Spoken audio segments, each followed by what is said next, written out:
You're listening to the Monocle Daily, first broadcast on the 14th of August, 2024 on Monocle Radio. It's 3 a.m. in Melbourne, 2000 in Athens, 1800 here in London and 1300 in Washington, D.C. That's the time on Monocle Radio, brought to you by Chanel Watches. Hamas are a no-show at ceasefire talks in Qatar. Ukraine continues its march into Russia, and Melbourne decides that maybe footpaths should be for pedestrians rather than drunk idiots riding children's toys. I'm Andrew Muller. The Monocle Daily starts now.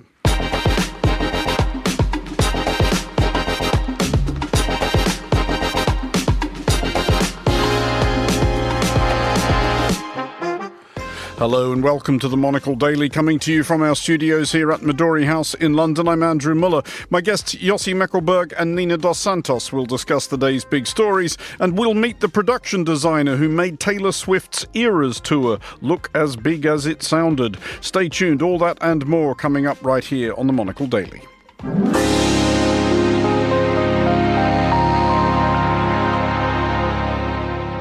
This is the Monocle Daily. I'm Andrew Muller, and I am joined today by Yossi Meckelberg, Associate Fellow at Chatham House and a Lecturer in International Relations at the University of Roehampton, and Nina Dos Santos, International Broadcast Correspondent, former CNN Europe Editor. Hello to you both. Hello. Nina, you've both been places, as our guests often seem to have been, shortly before arriving on this show, almost as if they go that far out of their way, just to furnish us with some light introductory banter at the top, and we thank you for your sacrifices. You have been to Sicily. Oh yeah, my commitment knows no bounds, when it comes to going to glamorous places in this lovely summer. Andrew, I've been in Noto in Sicily, which is the eastern part. I mean, Sicily's pretty glamorous. Bits of it are. Oh yeah, for sure. Taormina is a famous place, on the sea that I used to love going to when I lived in Italy for many years as a correspondent. What I love about that part of Italy, as opposed to the other side of Sicily, is that you wake up in the morning, beautiful clear skies, and then you just have to dust the remnants of Etna's, eruptions overnight off of your coffee table, because everything's sort of covered in this little patina, just to remind you that it is still an active volcano. It's pretty hot there this time of year, though. 40 degrees Celsius it was sometimes when I was there. That is warmish. It is disconcerting, the whole active volcano thing. I have not been to Etna, but I have been to Stromboli off the north coast of Sicily, which basically just is a volcano. That is all there is that some people, for reasons surpassing understanding, live on. And you do get woken in the middle of the night by this loud rumble and find yourself thinking, no, that's not thunder. That is the earth literally deciding whether it's going to consume us all in a lake of fire. Do you know what? I've never actually had the guts to go to Stromboli because I'm a bit scared that it might go off at any point. And I've never been, so you one up on me there. I mean, it is amazing. And I went there a long time ago, in which time it hasn't gone properly off. So, I mean, actually, that said, I suppose every day that passes, the chances are greater that you'll be unlucky. Sorry, Stromboli, we're not helping you. Yossi, you went to a wedding in Scotland. Did you kilt up? No, I didn't. And talking about devotion to this program, my daughter and her partner decided, especially before I arrived to this program, to get married. Congratulations. So Nat and Tom got married 10 days ago to the shores of Loch Lomond, and we had a great day. Great weekend, actually, with the very happy couple, with family and friends. And it all went to plan. I mean, you are wearing a checked pattern shirt. That verges on the tartan. Actually, is this the Meckelberg tartan you're wearing? Timberland tartan. I can see from the label. It's interesting that my daughter, her now husband, decided to combine their surname, which is Meckelberg and Huddleston, into the Huddleberg. So, and actually, and there is a sound to it. Yeah, while this shirt is way more paying homage to my wife, actually, because this comes from the Wild West. Well, as indeed your wife does, to be clear. Regular listeners will be aware of that. We will be starting in the Middle East, where Iran continues to be either or both trying to calibrate a retaliatory attack on Israel, which will not prompt too much of a retaliatory attack by Israel, and hoping someone will talk them out of it entirely. UK Prime Minister Sir Keir Starmer is the latest to have attempted the latter, speaking last night to new Iranian President Masoud Pezeshkian. Other hopes are being invested in Gaza ceasefire talks scheduled for tomorrow in Qatar, though optimism on that front is tempered by the refusal of Hamas to show up. Yossi, first of all, to the will they, won't they question, would Iran's new president have taken that call from Starmer if he wasn't kind of hoping for a way out of this? Probably, and we see the differences between the different sections within with the Iranian regime, between Khamenei, the spiritual leader, the supreme leader, and the government, and the revolutionary guard. At the same time, the new president, it is more pragmatic, more moderate, and understanding what might be the consequences of an Iranian attack. But to be clear, it will be Khamenei who makes the final call. Definitely, it will come there, and with consultation, the Revolutionary Guard. But unlike what happened in April, which was quite choreographed, in order not to escalate it to a full-blown war, here, because of the assassination of Hania, following the swearing in of the new president in Tehran, there is a sense that Iran would like, this time, to retaliate. At the same time that its proxy in Lebanon, where Israel assassinated one of the most senior officials, basically their chief of staff, Fuad Shakur, at the same time would like to retaliate for this assassination, while the war in Gaza is continuing. What is interesting here is both Hassan Nasrallah and officials in Iran say at the same time, listen, we might rethink it if there is a ceasefire in Gaza. So it means that they also don't want to escalate the situation beyond a certain point. The other thing that mitigates the situation a little bit, when it was thought that Israel attacked by an airplane or a drone, which is sort of a worse violation of sovereignty, the response was thought to be straight hitting Israel. When it was discovered it was a bomb, and there was an inside job there as Clearly. well. And there must be collaborators that working with them. Then it might the retaliation changes. They have a kind of an Excel spreadsheet. What do you do in retaliation for what? Now, I think what works right now is the time that elapses since then, while it gives everyone the time and space to rethink. But at the same time, we see also the disagreement within the different actors here. Israel, definitely the government is not united, and we saw already the tiff yesterday between the prime minister and the defense minister. They're not really on speaking terms anymore. The differences in the Iranian regime. We are not so sure what happens within the Hezbollah, but they're actually trying to hold fire. So this creates some space for diplomacy. Whether it's going, whether it's the Amos Hochstein, the special envoy, is in Lebanon, and if he's there, it means that he believes that something can at least for now, halt an attack. Nina, I was struck by the spectacle of Sir Keir Starmer inserting himself into this because it is unusual.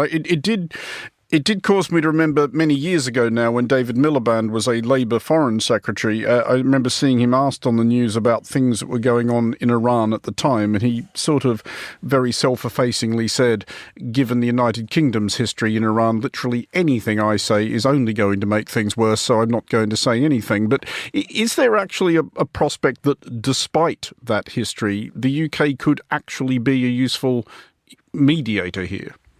Well, it was the first time since, I believe, 2021 that we saw a British Prime Minister have a direct phone call with Iran. Mm-hmm. That was Boris Johnson's time, I think.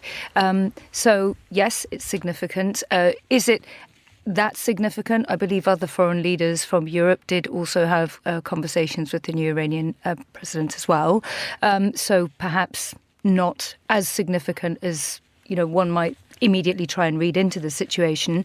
But I think, yes, the UK obviously can play a bit more of a role, particularly if, for instance, the United States is one of those countries that obviously Israel isn't listening to a huge amount. Obviously, Iran has, its relationship with the United States, which is virtually non-existent at this point. And of course, we have a rather difficult situation that's very opaque at the moment with regards to these supposed talks that may or may not be happening in Qatar and Egypt. And obviously Hamas has said that it doesn't want to take part in. What I thought was significant recently is obviously that Antony Blinken, the US Secretary of State, is not going to be attending those talks. But as you were just pointing out before, Yossi, we have the Special Envoy Amos Hochstein from the Biden administration heading over towards Lebanon to have direct talks with Hezbollah, which potentially could pose more of a problem if that northern front eventually explodes. So perhaps that's an indication that the United States is more worried about Lebanon. And also, as you were saying before, that countries like the UK can play a little bit more of a mediation role, but I wouldn't read too much into it at this point, personally. Going back to these talks, Yossi, Hamas, which now does appear under the more or less total control of Yahya Sinwar, who is not been known for an appetite for compromise. But Hamas is suggesting that Israel isn't actually interested in a ceasefire and therefore there's no point in attending. Is Hamas entirely wrong about that? Not entirely, actually, because what they say, it's not that we don't want to attend. I think we have to look at the statement that they released more carefully. They said, we are committed to the Biden proposal. This was the July 2nd one. Which is basically Netanyahu was behind it, at least verbal, but not doesn't mean that he actually means it. But we say we don't want to open the negotiation again. What does it mean? That if we negotiate this proposal, we're opening it again, and then there will be new demands. What we want is negotiation over implementing the proposal. So there is some logic in that. But at the same time, those are very complex negotiations. Just imagine, Yahya Sinwar is in a tunnel somewhere. He has no doubt that what happened to Hania, what happened to Mohammed Def, what happened to Aruri is exactly what the Israelis want to do to him, whether he's now the head of the military and the political one. And he didn't stop Israel assassinated, allegedly, Hania, despite the fact that he was the chief negotiator on the release of the hostages and the ceasefire. He doesn't think that his fate is going to be any different. So he will try through the negotiations to at least achieve certain concessions from Israel, whether about a ceasefire, the withdrawal Israel from Gaza, but also no doubt about himself. What happens to him? Can he leave Gaza? Does it want to leave Gaza? We are guessing about the intentions of the actors here. The same goes also for Israel. What Netanyahu's game? What is the end game? Is it a ceasefire? Is it the release of the hostages?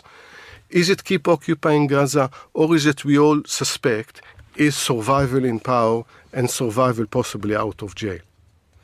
Well, let's look now at occupied Russia, where Ukraine's expeditionary force are still on the march after a 9-day foray beyond their own country's borders. Ukraine now claims to hold about 1,000 square kilometres of Kursk Oblast, including 28 towns and villages. In neighbouring Belgorod Oblast, also along Russia's border with Ukraine, Governor Vyacheslav Gladkov has declared a state of emergency, and Voronezh Oblast has come under attack from at least 35 Ukrainian drones. Nina, is it clear yet how far Ukraine thinks they're going to push this? President Zelensky, who may just have been enjoying himself today, sort of floated some talk of establishing military command officers on occupied Russian territory. Well, I think this is significant because it's the first time since the Second World War that Russia's had to cede territory to another country that's invaded it. And obviously this is Ukraine, using the moment of other countries perhaps having their own distractions, like the United States and the election cycle over there. The UK has a relatively new government, for instance, and this is his moment to try. Germany also probably is going to be distracted by the outcome of local elections in a few weeks' time. This is his moment to leverage the opportunity that he has to actually use the munitions he's been given and to strike into Russian territory and try and hold some of that territory to embarrass Vladimir Putin. Also, the fact that he went for Kursk, I think, is quite significant because it's an emotive word for anybody who's followed Vladimir Putin's time in office. 24 years ago, the Kursk submarine incident happened. That was a submarine that sank with 118 sailors on board about 1 year into Vladimir Putin's first year into office, and he was much criticised for his handling of it.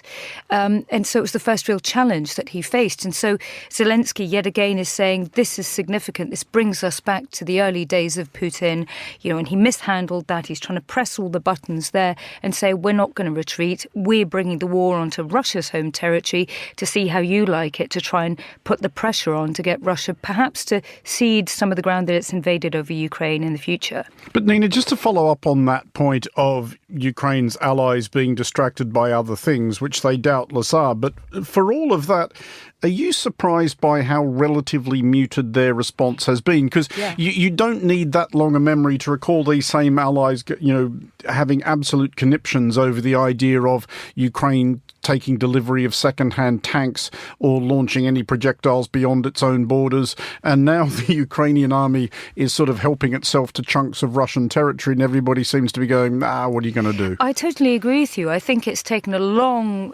run up to allowing certain types of military hardware to head over to be allowed to move over to Ukraine. I mean, heaven forbid, we think about what happened in Germany 2 or 3 years ago where they sent just helmets, didn't they, and sort of backpacks, sleeping bags and tents and stuff like that.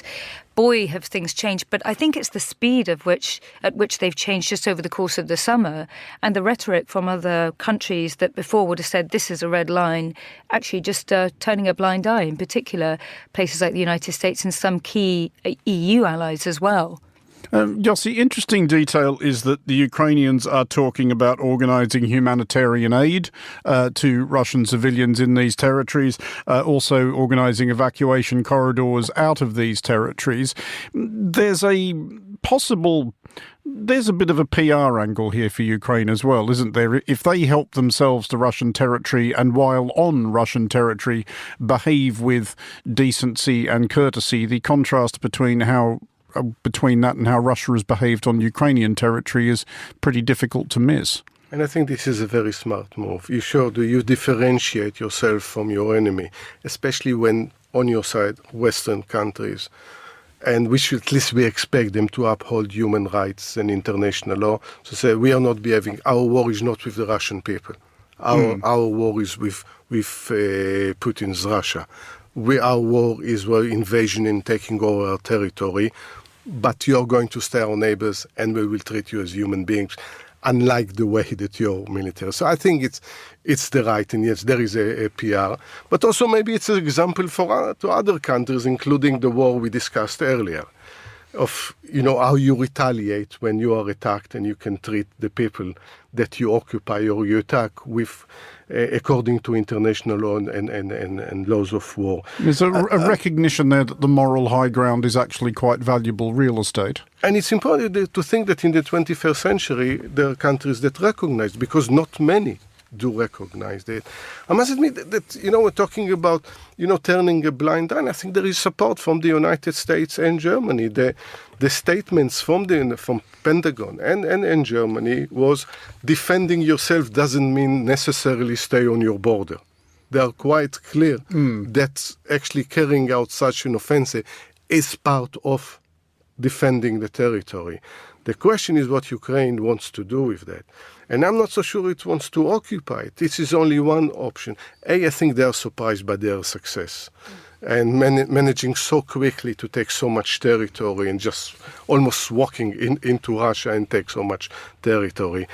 But now they have to calculate. They want to advance and take more territory just to stabilize the situation and think we can later in negotiation negotiate a swap of land for some of the areas in eastern Ukraine, maybe stabilize a line closer to the Ukrainian border, or even alternatively withdraw completely, maintaining the moral high ground also improving morale, because the counteroffensive last year was not successful, and also show the Russian what we could do there, we could do in other place too. Also what I think is significant is that we're not entirely sure how Russia will respond, because repeatedly Vladimir Putin has said, look, we do have tactical nuclear weapons, and the world has become quite concerned that he might actually use them.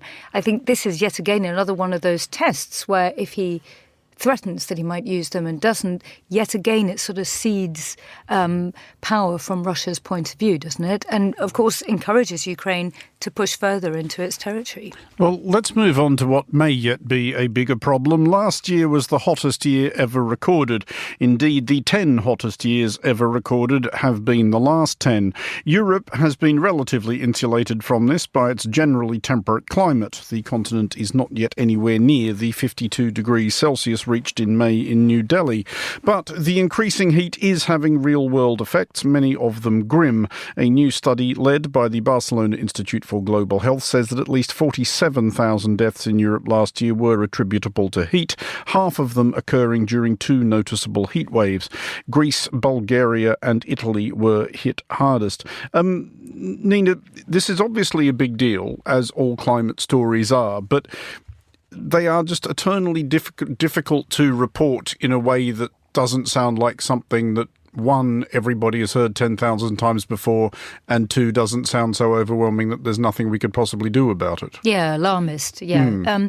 Having said that, though, as I was saying before, I was in Sicily earlier in the month, or actually just at the end of July over to August, and my goodness, it was a lot hotter than in years gone by when I used to live in Italy. 40 degrees was kind of normal, and that was when Etna wasn't erupting, by the way. And I think even here in London, where we're used to terrible weather, actually, our fortunes have changed a bit in August. And I remember, you were just reporting in Paris the last 2 weeks, I remember this time last year, and even into October, it was 27 degrees Celsius on the banks of the River Seine back last year. And I wonder whether we're going to see that again this year. And if that continues, you can just imagine that is going to radically change life, particularly in southern Europe, and also agriculture, water flows. We also know that hotter climates create more migration problems because they concentrate, they mean the scarcity of resources and concentrate them further north in the more temperate climates. So I think it is really quite concerning. And I think yet again, look, whether it's 2-3 years ago we saw the fires in places like Madeira that claimed lives, we're now seeing the spectre of that yet again in Greece. It's really quite concerning, I think. But again, the world knows this and doesn't do enough about it, really, because politicians find it very, very hard to dovetail their time in office with the real policies that need to be implemented at a time when it's very expensive to do so these days. Well, indeed so, and that is the problem that politicians have with this, isn't it, Yossi, that it's any effects of any brilliant decisions they make will be felt many years after they've left office and nobody will ever thank them. And in the short term, it's very difficult to get people to vote for you when you're saying to them things like, you are probably going to have to pay more of your money towards this and your life is going to be circumscribed. Obviously, I like Nina. I spent time in Scotland, so I can't report about global warming. But was it warm? No, not even. 22 degrees. It's not.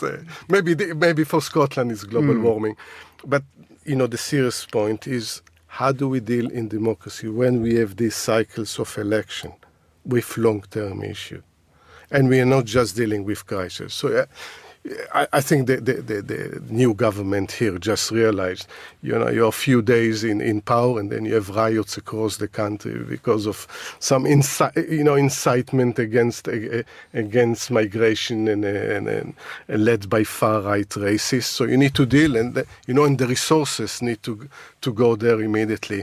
But it's something that I think in democracies, when you have these cycles of election in the United States, even worse than here, because it's every 2 years you have major elections. We don't know how to deal with things that you say 10 years, 20 years from now. On the other hand, I think it's failure of education in most society, education in how politics work, how decision making, how to look in the long term. On the one hand, you say it's long term, but we also live longer and longer. So it means people can educate it. Yeah, maybe now you're not going to be affected by that, but in 20 years, it might affect you even more. The other thing, especially with global warming, we emphasize too much the negativity and not the opportunity. Mm-hmm. Whether to move into a green economy, which actually will make countries wealthier, will advance economies. And I think we are failing to look at the advantages on moving into a different economy and different discourse when it comes to green conversation. Well, to Melbourne now, which has struck a minor but hopefully resonant blow for common sense, common decency and the common good.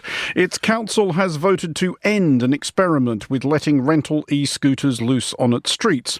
An experiment which, among much other damage, occasioned just about still visible scarring on the left elbow of this broadcaster, mown down on Swanston Street around Christmas by some moron aboard one of these ridiculous contraptions.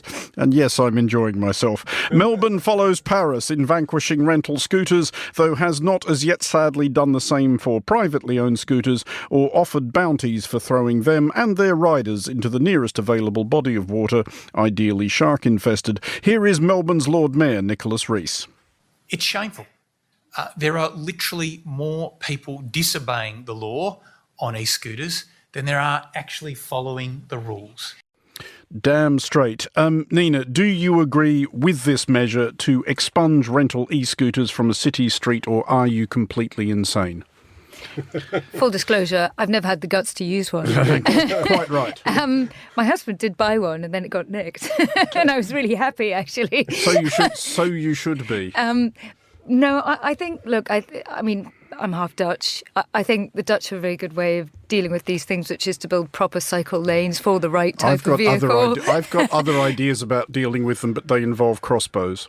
All right.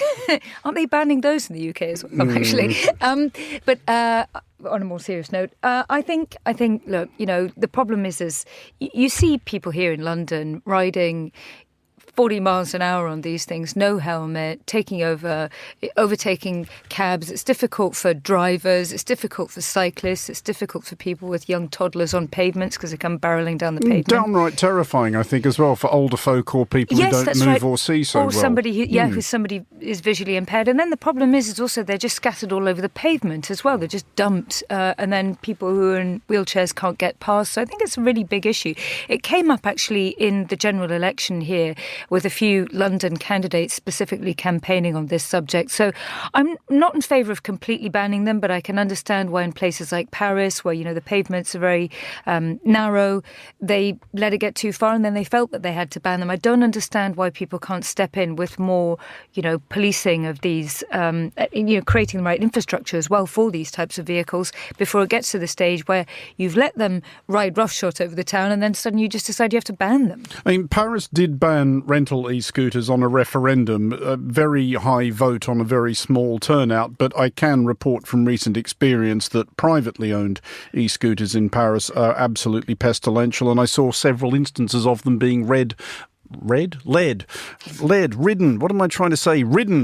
by drunks or children, possibly in one or two instances drunk children. But the trouble is with this, Yossi, it strikes me as this is one of those things where this utopian idea of this clean, quiet, serene mode of short-haul urban transit has collided with reality, i.e. that they appeal mostly to yahoos. I think you said your argument very clearly. Yes, these are leading questions. Yeah, there is an element of it. The problem is not with the scooter. Again, we forget the problem is with people, with human beings, with human behavior. It's specifically, though, with the kind of people who ride scooters. By the way, it's not. It's the electric bikes that, you know, you get 10 minutes free. And at 9:59 of the 10 minutes free, they're just throwing the bikes, the electric bikes everywhere. It's the problem how you educate, again, people to use things. It's good for the environment. It's actually saving people have half a brain to use them.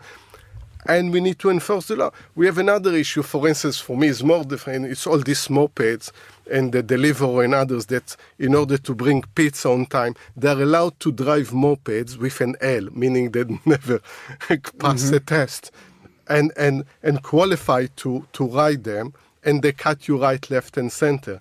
The problem is with the discourse in society, how we deal with these dangers, with something that actually create opportunity for, moving faster.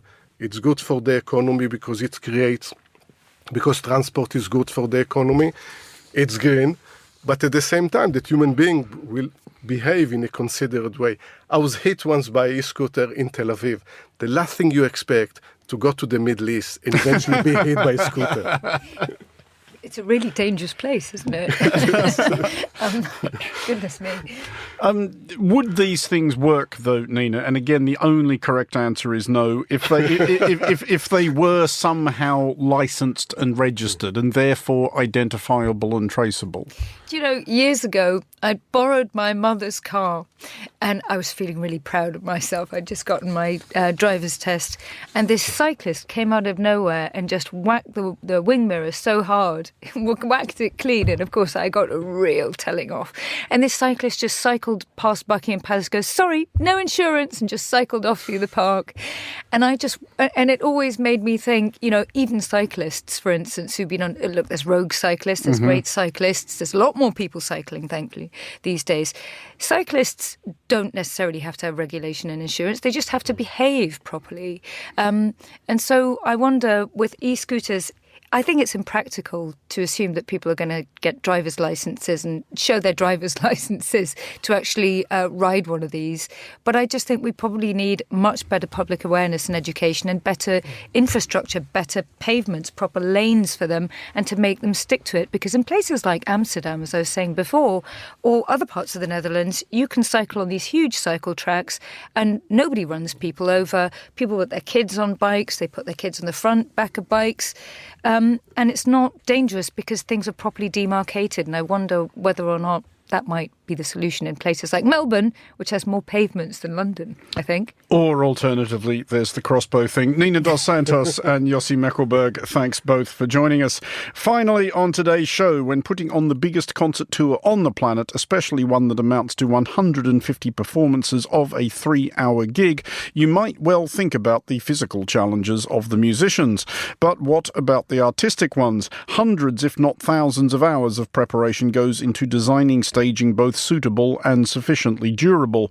As Taylor Swift's Sellout Eras tour returns for its second leg in London this week, Monocle's Monica Lillis met the man behind the famed key-shaped stage, production designer Ethan Tobman, to learn more about his design approach and the importance of setting a scene. Monica began by asking him to describe what his job entails.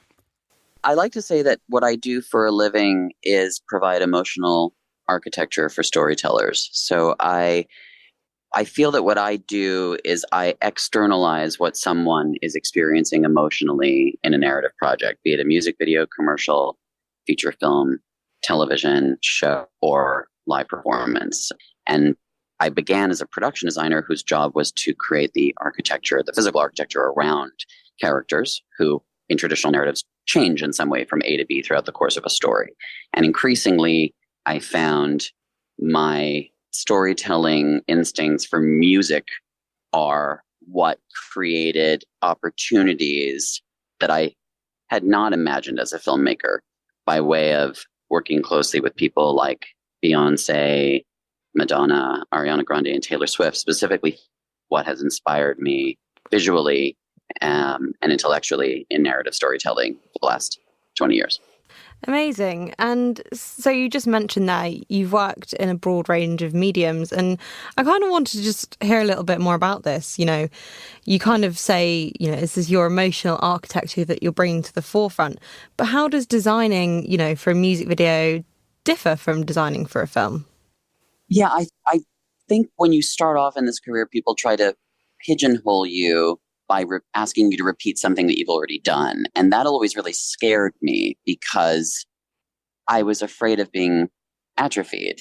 And I also am just too curious, I think, to fall into just one thing. So when I was starting an independent film in late 1990s New York, that was also when the hip hop scene was exploding and I was pulled into music videos. But that was also when high-end fashion was at its peak, and I was lucky enough to assist and work on photo shoot sets for people like Annie Leibovitz and Mario Testino and Craig McDean and Vogue and Vanity Fair. And so the diversity of those mediums taught me there is a commonality to what we do when we're communicating something visually that's meant to inspire emotion.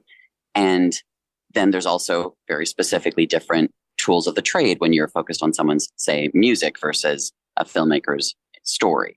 So when you're working with a musician, in many ways, you're nodding to the iconography that they've already presented to the world. So if you are, for example, working with Beyonce for the first time in her illustrious, 30-year career, you can't tell a story without referencing previous stories, previous fan expectations, loyalties, or associations from the amount of work she's done previously.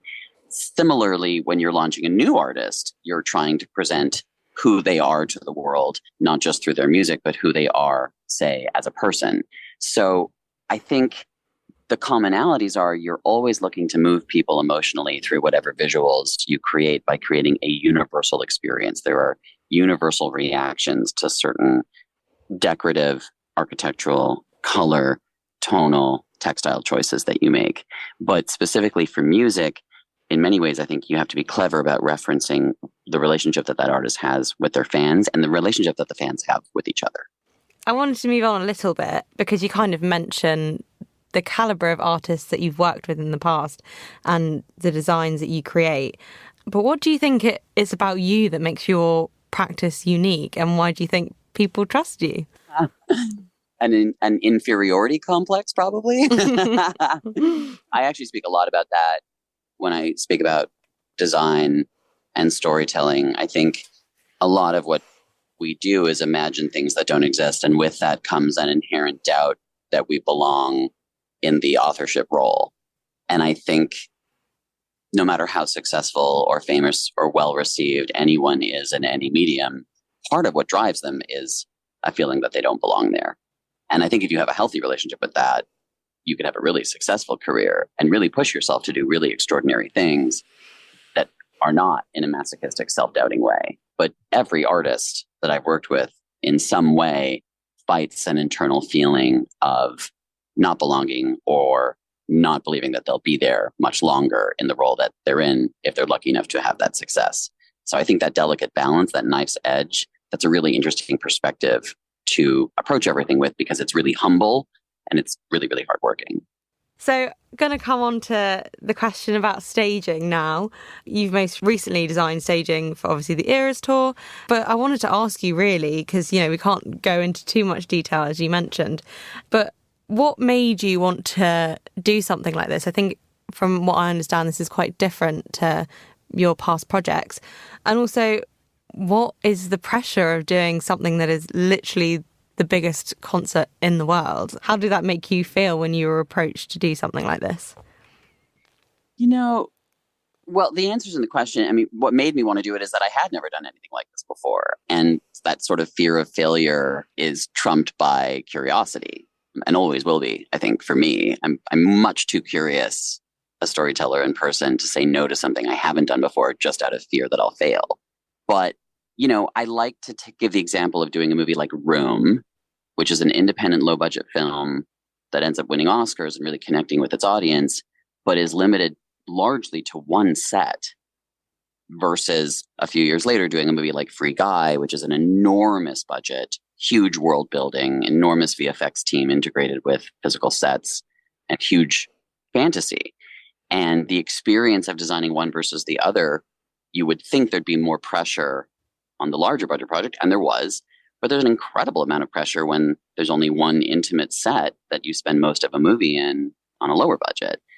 It's all scalable. So I think, and this is something I say to other designers, especially young designers, when you break any project down into its puzzle pieces and component parts, it's all the same process. It's the same responsibility. The resources actually are relatively similar because the expectation grows and the timeline shrinks, and the amount of scrutiny paid over every decision is twofold if the budget is double. So the process doesn't actually look very different. What matters is the quality and the integrity and the gracefulness, I think, of its execution. That took me a really long time to figure out because I thought there was more legitimacy with a larger budget or with a bigger audience, and there isn't. What matters is how you approach each detail in each piece. Finally, I just wanted to ask, what's next? Are you going to continue working in staging, or have you got any other projects you could tell us about? That'd be really cool. Yeah, well, a lot of what I do is frequents secrecy.